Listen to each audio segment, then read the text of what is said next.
Good evening traders, welcome back to your own channel the Falcon Trader. तो चलिए देखते हैं कि कल निफ्टी और बैंक निफ्टी में हम किस तरह से ट्रेड कर सकते हैं। उससे पहले एक बार रिकैप कर लेते हैं कि कल हमने क्या प्लानिंग किया था। कल मैंने आपको बताया था कि एक बहुत बड़ा गिरावट ऑलरेडी हो चुका है, तो हो सकता है आज के दिन एक साइडवे मार्केट हमें दिखाई दे।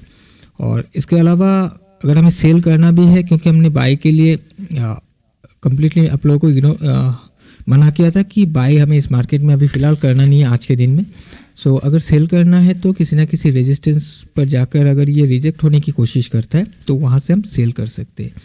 और आप अगर देखोगे तो इसने कल का दिन का जो भी क्लोजिंग प्राइस था, क्लोजिंग प्राइस पर टकरा कर ये वहीं से रिजेक्ट होने की कोशिश कर रहा था और वहीं से ही एक गिरावट हमें नज़र आया। और 17,000 का एक लेवल मैंने आपको बताया था, अगर प्राइस गिरता भी है तो इसी लेवल पर टकरा के ये बाउंस होने की कोशिश कर सकता है। और एग्जैक्टली वैसा ही हमें आज के दिन में निफ्टी में नज़र आया। चलिए एक बार हम बैंक निफ्टी को भी देख लेते हैं। ओके, बैंक निफ्टी में भी सेम प्लानिंग था कि हो सकता है साइडवे हो जाए, और अगर सेल करना है तो हम किसी ना किसी रेजिस्टेंस से सेल करेंगे। पहला तो हमारे पास ये एक रेजिस्टेंस लेवल था 39,680 का, और इसके ऊपर 40,000 का एक साइकोलॉजिकल लेवल भी था। आज के दिन में अगर आप इसका ओपनिंग को देखोगे तो इस सपोर्ट लेवल या फिर रेजिस्टेंस लेवल आप जो भी कहो, इस लेवल के नीचे इसने ओपन हुआ, और ओपन होकर इसने ऊपर के साइड में ब्रेक करने की कोशिश किया, बट फेल हो गया और वहीं से धीरे धीरे करके नीचे आया, फिर बाउंस किया और यहीं पर साइडवे हो गया। तो इस एरिया पर मैंने एक ट्रेड भी लिया था बैंक निफ्टी में।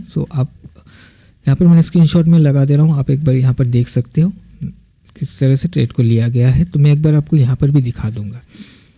चलिए मैं आपको दिखा देता हूँ। मैंने इसको 1 मिनट में ट्रेड लिया था, उसके बाद मैं आपको बुक मैंने कहाँ पर किया और किस वजह से मैंने प्रॉफिट को वहाँ बुक किया, सब कुछ मैं एक बार यहाँ पर समझा दूँगा आपको। ओके, तो देखिएगा प्राइस ओपन होने के बाद नीचे आने की कोशिश किया, फिर ये यहाँ से बाउंस करके इस लेवल को, रेजिस्टेंस लेवल को तोड़कर ऊपर चला गया। अब अगर इसको ऊपर जाना होता तो इस एरिया पर टकराने के बाद ये इसको ऊपर चला जाना चाहिए था, बट ऐसा नहीं हुआ, इसने ब्रेक करके नीचे आ गया।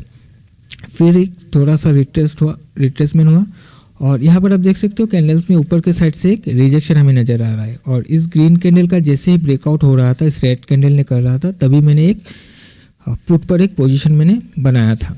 और मैंने जो बुक किया प्रॉफिट को कुछ इस कैंडल पर मैंने बुक किया था। इसका रीज़न ये था कि जब प्राइस नीचे गिर रहा था तो यहाँ पर एक इम्पॉर्टेंट लेवल था 39,232 का। आप देख सकते हो प्राइस जैसे ही यहाँ पर टकराया, जो लो सबसे जो नीचे आप कैंडल देख रहे हो जिसने लो बनाया, उसके पहले कैंडल को भी अगर देखोगे, इसको टकरा कर इसने इसको ऊपर जाकर क्लोजिंग दिया। फिर इसने कोशिश किया, बट नीचे से शार्प रिवर्स से लेकर हमें नजर आया। हालांकि कैंडल बहुत छोटा है, बट नीचे से रिजेक्ट होकर ऊपर जाकर क्लोजिंग दे दिया। फिर प्राइस ऊपर चला गया, तो मैं थोड़ा सा यहाँ पर वेट किया कि हो सकता है प्राइस यहाँ से फिर गिर जाए। फिर 2 रेड कैंडल बनाने के बाद यहाँ पर हायर का फॉर्मेशन स्टार्ट कर दिया था, तभी मैंने यहाँ पर मेरा पोजीशन को क्लोज कर दिया था। ये लेवल 39,232 कहाँ से लिया गया, मैं ये चीज़ भी एक बार दिखा देता हूँ आपको। तो इसके लिए मैं डेली का चार्ट लगा देता हूँ आपके सामने। ओके, 39,608 मैंने आपको बताया था कि इस कैंडल का हाई को मैंने लिया है, और 39,232 मैंने इसी कैंडल का लो को लिया हुआ, क्योंकि ये एक इम्पॉर्टेंट कैंडल है।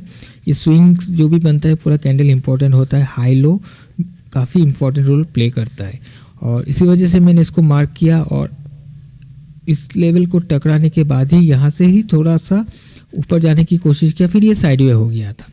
और मैंने यहाँ पर बुक करना इसलिए सही समझा क्योंकि कल ऑलरेडी एक बहुत बड़ा गिरावट हो चुका था, तो हो सकता है कि प्राइस इसी लेवल पर टकराने के बाद थोड़ा साइडवे भी हो जाए। और जैसे कि आप देख सकते हो वैसा ही कुछ हुआ है, यहाँ पर साइडवे होने से पहले एक बाउंस भी हमें दिखाई दिया, और इसी लेवल को टकराने के बाद फिर नीचे आकर फिर साइडवे हुआ। तो मैंने ऑलरेडी यहाँ पर ही मेरा प्रॉफिट को बुक कर लिया था। तो चलिए अभी कल के लिए देखते हैं किस तरह से हम ट्रेड कर सकते हैं। निफ्टी से स्टार्ट करते हैं। ओके, निफ्टी का क्लोजिंग 17,000 के ऊपर हुआ है, तो कल के दिन में अगर 17,000 को ब्रेक कर देता है, इसके नीचे अगर ट्रेड करने लगते हैं तो यहाँ से कल के दिन में एक फॉल हमें नज़र आ सकते हैं। और देखिएगा यहाँ पर अगर प्राइस को घूमना है, मान लीजिए कि 17,000 को टकराने के बाद अब प्राइस ऊपर जाएगा तो एकदम से यहाँ से घूमना थोड़ा मुश्किल है।